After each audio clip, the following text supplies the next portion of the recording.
Hey friends, welcome to Sassy AFTV Season 2, Episode 21, How to Heal Yourself, Mind, Body, and Spirit. If you have ever felt like you didn't have a strong mind-body connection, this week's interview with Aisling Fitzgibbon is exactly what you need to hear. Aisling is a holistic nutrition coach who specializes in teaching people how to build resilience to life's challenges. Through her own journey with burnout and adrenal fatigue, she learned the only way to fully heal was through feeling more grounded and connected to herself. Aisling learned that when you start to heal physical parts of your being, you may start to uncover emotional and spiritual issues as well. We had such a vibrant conversation centered around holistic health, the importance of taking care of your body, focusing on the energy of surrender rather than outcomes, and trusting in the unknown. As Aisling says, the symptoms we experience are an invitation for you to change and discover a whole new way of being. Let's dive into this week's episode.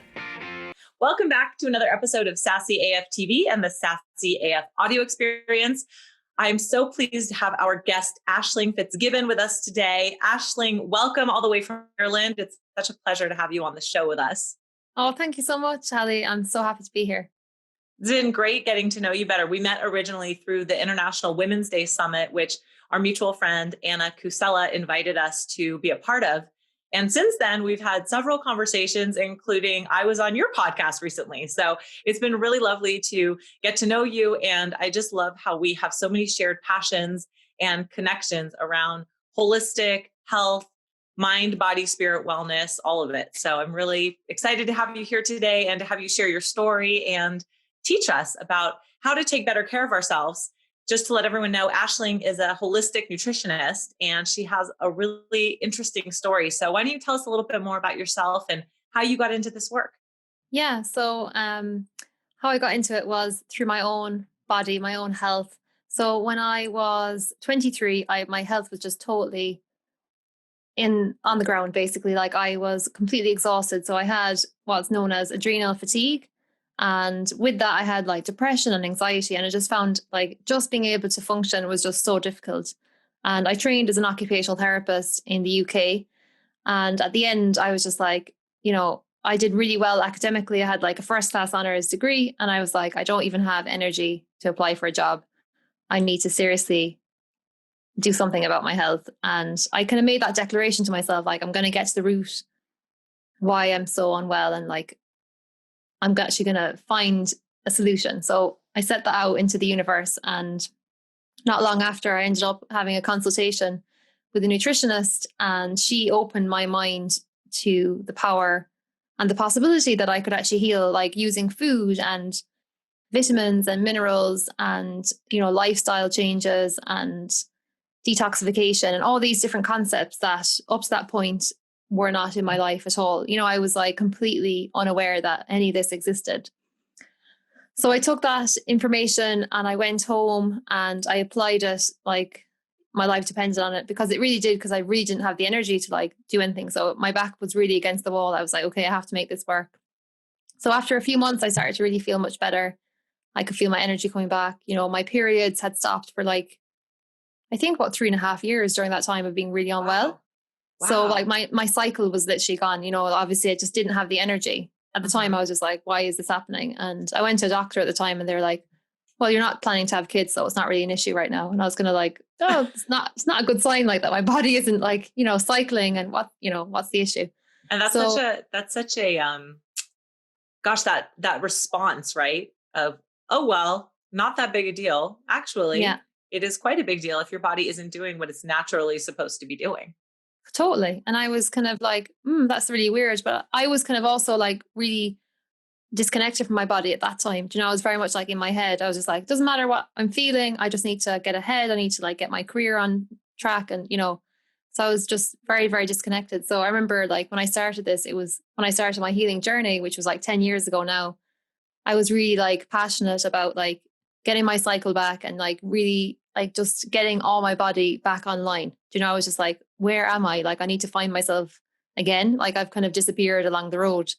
And within 6 months, like my cycle was back. I was feeling really well. And then I was kind of like, okay, where am I going with my life? And like, I can't unlearn what I've just learned. So I was kind of like, I can't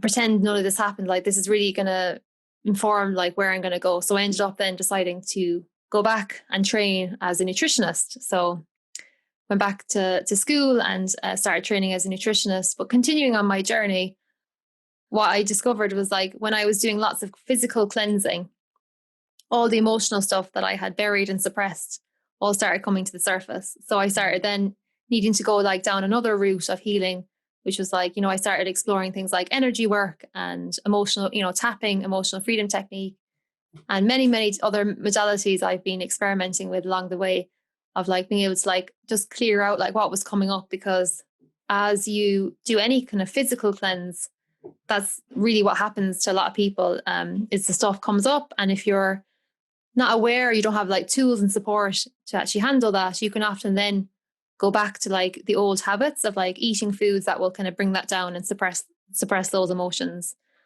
So this has been like it's not a linear path at all. It's been very much like this kind of cyclical journey of like learning things and then making mistakes and then kind of coming back to it and making mistakes and then coming back to it. So, it's been this like really winding path over the past decade.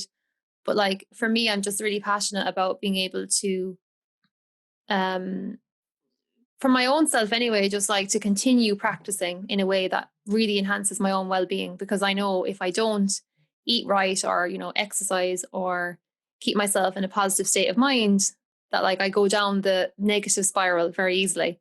But equally, like when I make the choices that are really life affirming, I can go up this, positive spiral and feel like, this is why I'm here. And, I really want to share the power of like food as medicine, and that we have so much potential to heal, and also not just to heal, just to get rid of symptoms, but actually to come into our full potential.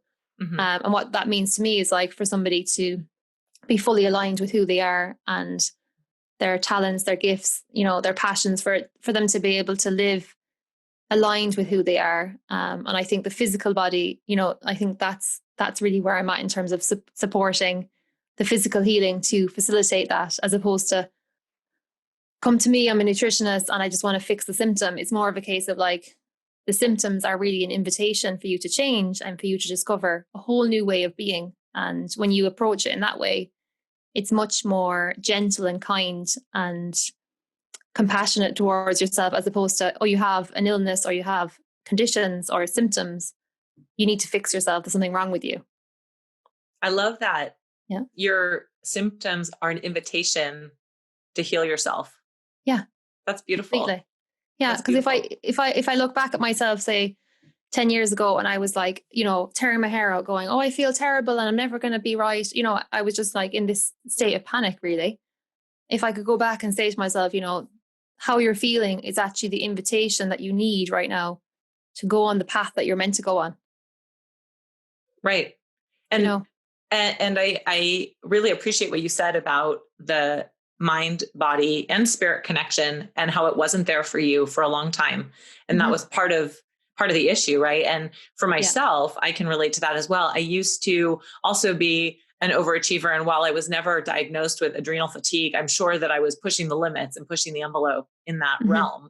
And I never had a mind body connection. Forget spirit. Like that wasn't even, even in my vocabulary. No. But if I noticed that I wasn't happy with how I looked physically, I would go to, my default would be to overexercise and do some sort of drastic diet. And I've done all of them. So you name it, I've done it. So I get it. But there was no connection. There was no thinking to myself, what's actually the issue? And what do I need to really address? And how do I need to fuel my body in a way that supports the lifestyle that I desire? It wasn't that. It was like, quick fix. Let's go. Let's find the diet. Let's lose the 20 pounds. Let's start exercising like crazy. Yeah. And for me, it wasn't until I started to put that puzzle together to really make that connection of mind and body that it became so powerful and so much more sustainable, really. Yeah, totally. Yeah. Because otherwise it's just like a quick fix. It's just a flash in the pan and you never maintain it. So it's really about like being able to, for me, like the nutrition side, it's really to nourish yourself in a way that like reveals more of yourself. So it's really like coming more in harmony and more in tune with your own self and your own energy and your own essence. And I think when you do it from that place, it's not like, oh, I'm being good or I'm being bad, eat this, eat that. It's just more of a case of like tuning into the things that most like suit your way of being, and you drop all the judgments and the kind of like the dogmas and stuff like that. It's just like just dropping into like just the kind of the simplicity of it. Right. Don't overthink it. Don't overthink it. Yeah.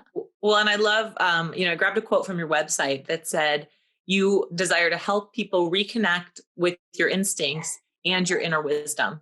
And I think that that is so in alignment with everything that you just said.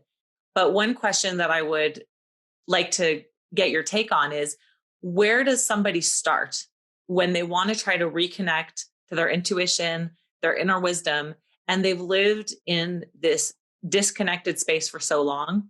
How do you teach people how to reconnect? Where do we start in that journey? I think the biggest thing for like how I support people anyway, and what I've learned through this process has been to get people to, the connection is really to start opening like their physical body to themselves. And, just like taking away a lot of the like stimulants and taking away a lot of stuff that's like making a lot of noise, that's kind of stopping them from actually like fully rooting and fully like grounding into their body. So I think like the first step is for me is always like bringing you back into hydration. I know it sounds really simple, but actually just getting the body more hydrated, because the water holds the messages, and that you're really connecting to being able to like clear out the stuff that's actually like clogging up your system so you can't hear yourself. So it's like, the way we think our mind is almost a separate thing to your body, but like everything is completely interconnected. So when you start to just hydrate your system, not just with like water, but also with lots of lots of foods that are rich in living water, lots of fruits and vegetables that has really like this beautiful structured water. And when you start to hydrate, that basically like helps to clean out like all your lymphatic system, helps to like clean out your blood, and really like all the cells in your body, like the more that you're able to open them and clear any obstructions, you're really able to hear your full self.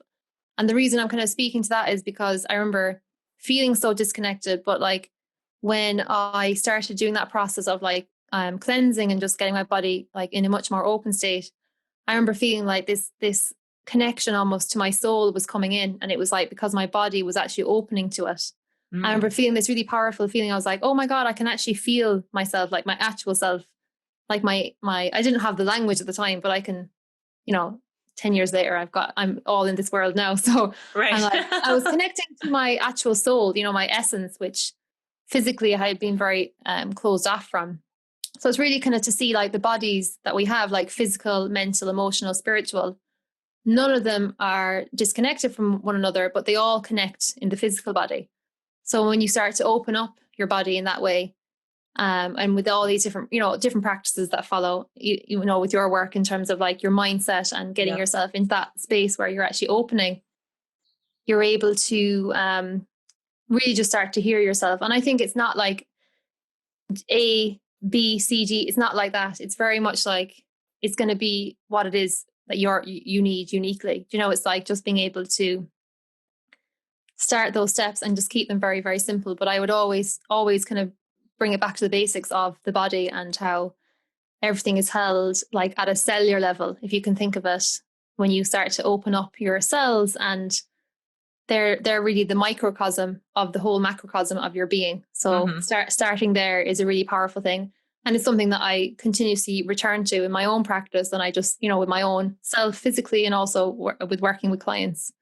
And I just see how powerful it is, and how much our minds try to overcomplicate so much, and making it like, it's going to be so hard. And how do I do it? And I have to read this manual and, all the different things. And it's just actually just bringing like simplicity to the complexity of our lives, really.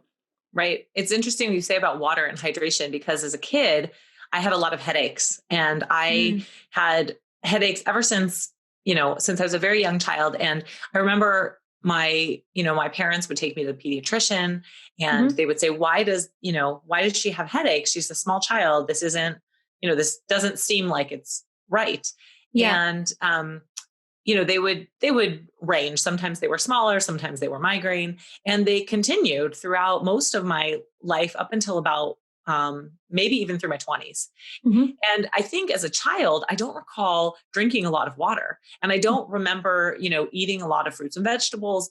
They were always served. My family was, pretty health minded, but being a kid and not really wanting to, eat those sorts of foods, I wasn't nourishing my body in that way. And Mm-hmm. as I got older, in my teen years and my 20s, I was taking ibuprofen all the time for my Mm-hmm. headaches. And I can only imagine what that does to my kidneys and my liver. And I went to headache doctors, and then I got almost, dependent upon it because I was taking it I was probably taking 3 doses of about 600 milligrams every single day for years, which is awful.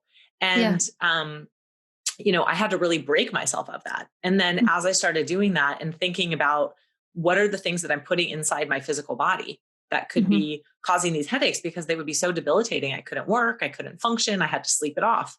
And as I started to heal my body, a big part of it was becoming more dependent on water and less dependent on things like Diet Coke, which I used to just have like running through my body all day long since I was young. So, when I took away some of those things that were clearly dehydrating me and not doing good things for my body, and I started, being more mindful of hydration and how am I fueling my body, and taking away the medication that was, becoming a dependency. It really was a healing process, but it took a long time. And now, I'm obsessed with water. I probably drink way more than a human should even do. But when I talk to my kids, if they're having ailments, my first go-to was always like, how much water have you had today? Like, let's make sure that you're hydrated so that you can clear out the toxins and the, the impurities, et cetera. Yeah, exactly. And I think because it is so simple, as in like hydration, it's almost so basic that we overlook the basics. Mm-hmm. That we forget that like our bodies are, what is it? Like 70% water, 60. Right. I was just wondering 60, when was that percentage? Yeah. Yeah. Is it like 60? Well, they say 60, 70% water. So it's like we are like the fluids in our body are so important for our health, and for that connection to ourselves as well. It's like if we're dehydrated, we're very contracted, and we're in a state of fear. And when we're in a state of fear, we can't hear ourselves. We can't hear that intuition. So when you hydrate yourself, you're in a state of expansion and that like opening to trust, to be able to hear, the inspiration that comes through you, but also that's always around you in your environment as well. But because when you're closed off to it, you don't see the signs, and you kind of, you're almost separate to the way life is operating. You're not in the flow with life. Whereas I feel when you open your body, like you're able to really sync up with the flow of the universe and like the natural rhythms and the natural cycles, and just tune into them. Yeah. And I really appreciate that you bring this overcoming fear as a big part of your teaching. Yeah. Because there's so much to be said for when we put up these blocks, when we have this fear, when we allow it to take over, right? And I just recently did a post about this, and I feel like I talk about this frequently, but we have to be willing to understand where the fear comes from and why it's there. And oftentimes it's there to protect us, right? Because that's what our reptilian brain wants us to be safe and wants us to be secure and not die. And the fear shows up as a protective measure. But we have the opportunity every day to really decide, are we going to let that fear take over? Or are we going to decide to work through the fear so that we can, discover what's on the other side of it? And absolutely. The quote that I just posted was, everything you want is on the other side of fear. Oh, that's so funny that you said that, because actually, was it not last year, the year before? Yeah, it wasn't. Yeah, it was the year before. Myself and Richie, my fiance, we went to Portugal. And the last restaurant that we went to was actually a vegan vegetarian restaurant set up by a local Portuguese couple. And it was, I think it's Outro Lado was the name, but it was actually like on the other side. And it was basically what you just said there. Like that's cool. Everything that you want is on the other side of fear. And we're meeting this couple, and I was just like, oh, you're very important messengers for me right now. Because it's so hard, because your mind, we're so conditioned into needing to know, are we safe? Can I see the outcome? Right. will this work out? And it was like, and I think back to my own healing journey, and it was like because I didn't go into all the details, but basically during that time I've been put on antidepressants by my doctor because I was feeling so bad. And so then I made that decision when I was like, right, I'm getting to the root cause. I decided to come off medication. But when I did come off medication, I was just terrified because, number one, the side effects of coming off antidepressants are pretty severe. Gnarly, and right. Oh my gosh, it was so hard because you think that you're going back into a depressed state. So then you think, oh, I need to keep taking the fear, right? And it makes it way worse. And you're just like, oh my God. But I had made this commitment to myself. I was like, you are not going back, no matter how hard this is. You're not going to go back. But I remember being plummeted into this feeling of like completely the unknown. I had no idea of was I going to be healed? What was going to be the outcome? And during that time, my mom was with me, and I remember just like bursting out crying, going, I don't know, can I do this? And what's going to happen to me? And I was just actually, just in complete terror. I was just like, I have no idea what's going to happen. And I'm just so scared. And she just said to me, she's like, you just have to let go of your attachment to the outcome and just surrender to where you are. And I remember just going, I can't, it was part of me that was still hanging on. And then just after a while, I just gave myself permission to just go with it. And I was just like, it was the most freeing feeling, just being able to let go and just be like, she's just like, just release your attachment to ever getting better. I love that. That everything like that, where you are right now is exactly where you need to be. Exactly where you're meant to be. And I was just like, okay, I'm so afraid, but I trust you. So I was like, I'll do it. And, that I call that my greatest initiation at that point, one of them. I've had many more since then. But that lesson of like learning to surrender to not knowing, being in the unknown, but also like not that you're completely in the dark, because you also have your connection to your intuition. And you also have your connection to the universe, and it's building those connections. That's what you can do when you're in the terror of the unknown. I love that. And I mean, I know more about, your personal story, and clearly your mom has been your angel for your whole life. Yeah. So and actually today is my mom's birthday, if she was here physically. Yeah. Happy birthday to your mom, Angel. Yeah. Her name's Martha. So she would be, if she was physically alive, she'd be 58 today. And I was on a call earlier to one of her sisters, and everyone in the family, they're all making like buns and cakes to celebrate her birthday. I love that. That's lovely. And I don't know your mom, or did not know your mom, but I mean, what a blessing to have that spirit with you as a child growing up. And unbelievable. I mean, I think what you were just sharing about the surrendering and the detachment from outcomes, and just really allowing yourself to be present in the moment and to appreciate who you are, where you are right now for everything that it is. And that's how it's supposed to be. Yeah.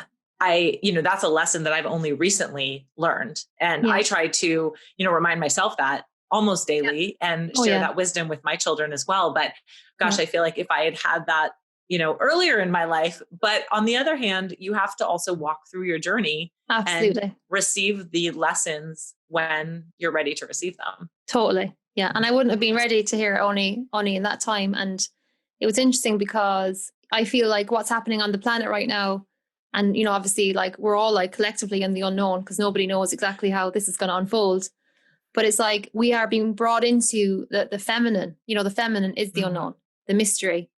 And I feel for so many of us that have been called into our work through whatever shape or form, I feel like when I started off this journey, I was kind of dragged into it, because I definitely wouldn't have consciously chose it at the time.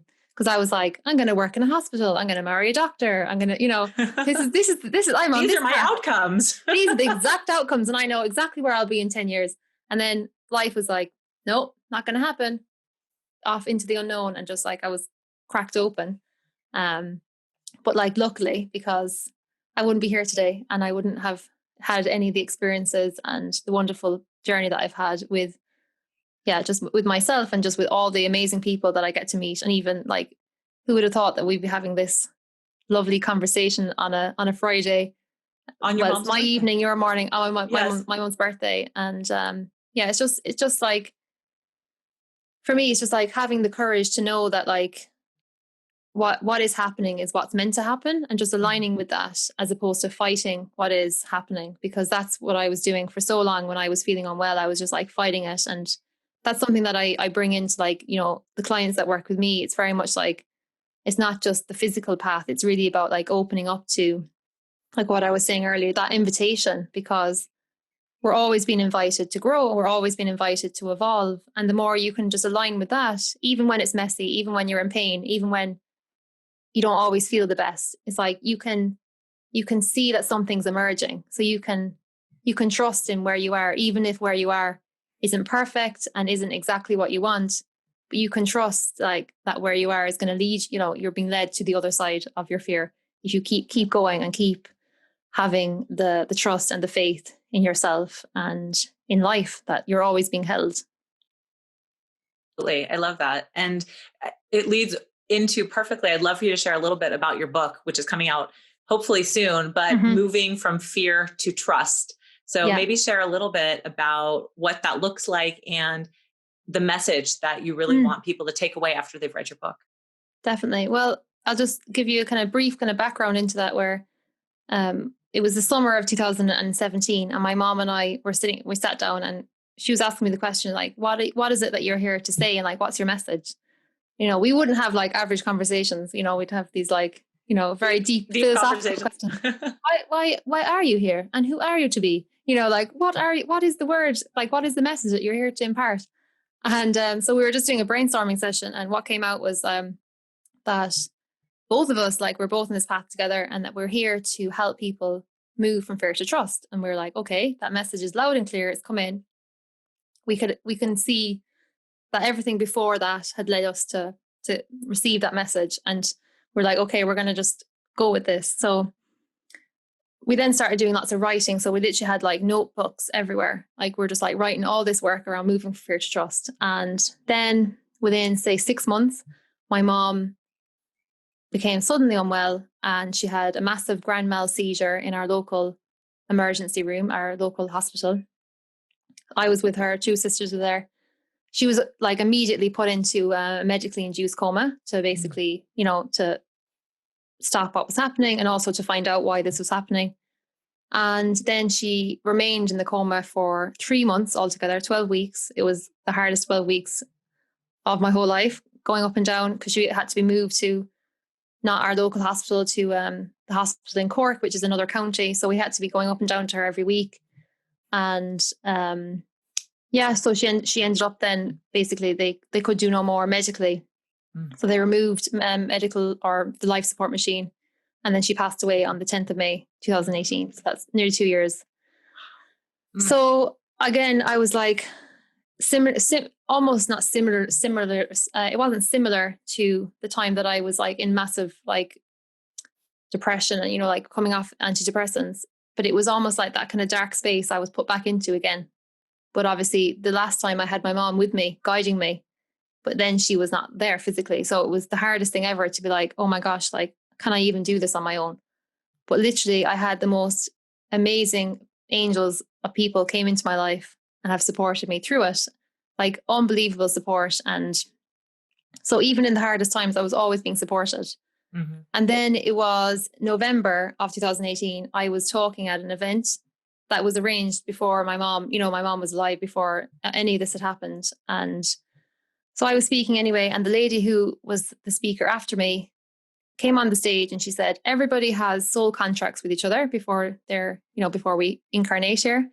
And she said, Aisling and Martha had a contract to work together, and Martha left at her exit. Like, that was her perfect time to exit. And she said, have no doubt that Martha is still working with Aisling from the other side. And I was sitting there in the audience kind of looking up at this lady, and I didn't know her at the time. And I just had this lovely like wave of peace came over me. And I was just like, I just knew. I was like, that is why I'm here. You know, this feeling, I was just like, oh my gosh. I was just like, everything is fine. Everything is actually fine. So I met her anyway in the lobby of the hotel, and she was like, Aisling, you need to write this into a book. And I just said, this is so mad. It was like a Twilight Zone moment. I was like, just so bizarre. I was like, literally, because the night before my mom had the seizure in the hospital, she sat up on the bed and she said, I'm an eternal being. get in with the Americans. And I said to my mom, what? And she's like, yeah. She didn't answer me like that. She was like, yeah, no more. Like, that's all you're getting. So I said this to this lady, her name's Mary Helen. And she's like, yeah, I'm the American and I'm here to help you. That's and amazing. I was like, okay. And she's like, yeah, you're going to put this into a book and I'm going to help you. And I was like, and she's like, you're in a similar genre to me. And I was like, what? My head was kind of spinning because I was just like, still like in really like heavy grief and just like totally disorientated, and just being able to get through the day was like amazing. To then be asked to write a book, I was like, how am I going to write a book in this way? But anyway, I did begin and outlined the book with Mary Helen, and she's like, what's it called? And I just like, it's Moving from Fear to Trust.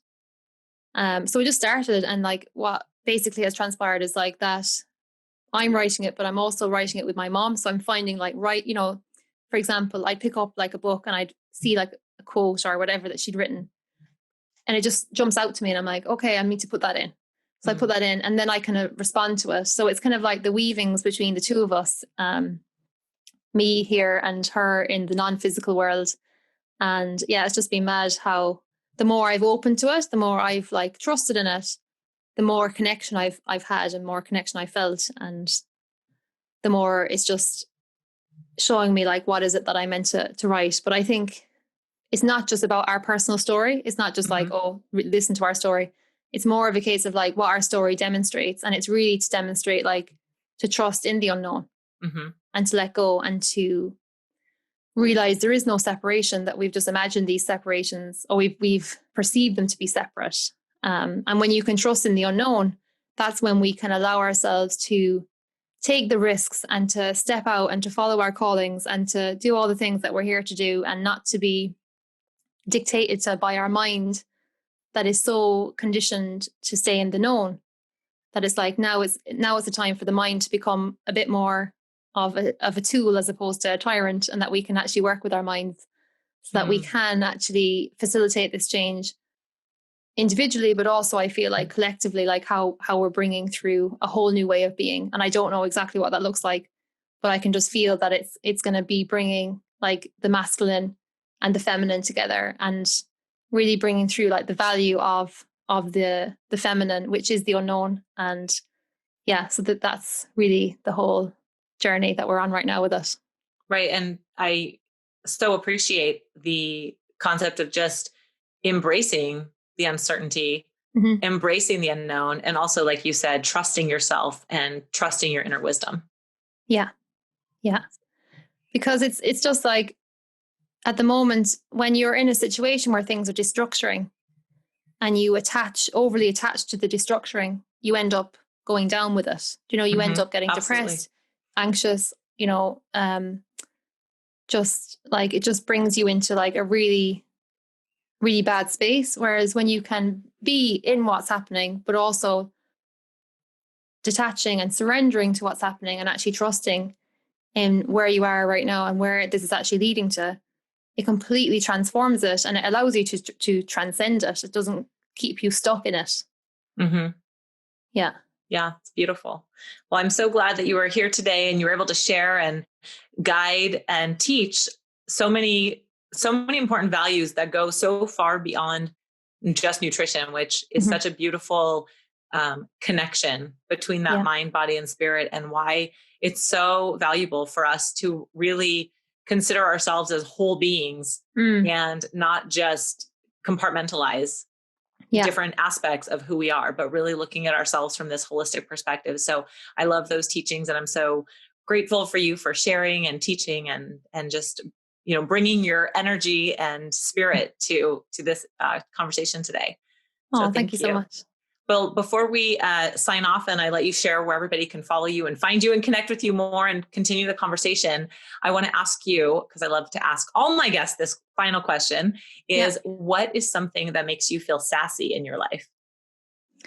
Well, I'll tell you what's making me feel sassy at the moment is actually doing dancing with my fiance, Richie. Oh, I love it. Yeah. What kind of dancing? Do you dance with the music that I know he's a musician? For those of you listening that don't know, Aisling's fiance, folk musician. Yeah. What kind of music do you dance to? Well, we were kind of dancing to like R&B kind of like soul music the last day. I love it. Yeah, any kind of funky stuff. And we decided that, I was like, I'm going to share like just one of our dance sessions once a week online on our Instagram stories. So they're there, but then they pop away after like 24 hours. When do you post them? I want to see. When's the next one? So we're going to do one on Monday, and it's going to coming Monday, and it's going to be on, we're doing to a Dirty Dancing, one of the songs from the soundtrack. My favorite. Okay. I love that soundtrack. Yeah. I do too. I love that movie. That was like one of my favorites as a kid. Love it. I mean, which is kind of funny that I think I started watching it when I was maybe 7 or 8 years old, which then I think like, I don't think I should have been watching that when I was 7 or 8 years old, but I know. I love it. It's lovely. It's so good. And people used to tell me that I look like Jennifer Grey, but I don't see it. I don't know. Oh yeah. But that whole thing with the lift and Patrick Swayze, I mean, it's just talk about a beautiful person. Oh, so gorgeous. Yes. So just dancing and just being in just really, because I think dancing is just such a transformative action. Like you can feel like really crappy 1 minute, and then you dance, and then you're like, oh my gosh, I feel brilliant. Yes, agreed. Such a good feeling. 100%. Well, where can everybody find you? How can they connect with you and find your Instagram stories where you share your dancing with Richie? So you can firstly find me. I'm going to send you the link anyway. You can include. So I have a guide, seven top tips on boosting your immunity. Oh, great. So that's really helpful for right now. So that's on my website, which is my name, aislingfitzgibbon.com. And you can find me on Instagram, Aisling Fitzgibbon as well. And also on Facebook, Aisling Fitzgibbon. Perfect. Well, I'll put all the links in the show notes and your immunity boosting guide. That sounds fantastic. So everybody can follow you and learn more from your wisdom that you impart on all of us. So thank you so much for being here. I've loved this conversation. I would love to continue learning from you and experimenting with some of these new ways of increasing my own mind, body, spirit connections. So I'm just so appreciative and grateful for you for being here. And I just love your energy and all the work that you do. And I can't wait for that book to come out. So thank you so much for being here today and sharing yourself with us. Oh, thank you so much, Hallie. It's been a total pleasure. And you've been a fabulous host. So thank you so much. Thank you. Well, thank you for watching. Look forward to seeing you again next week on another episode of Sassy AF TV and the Sassy AF audio experience. See you later. Bye.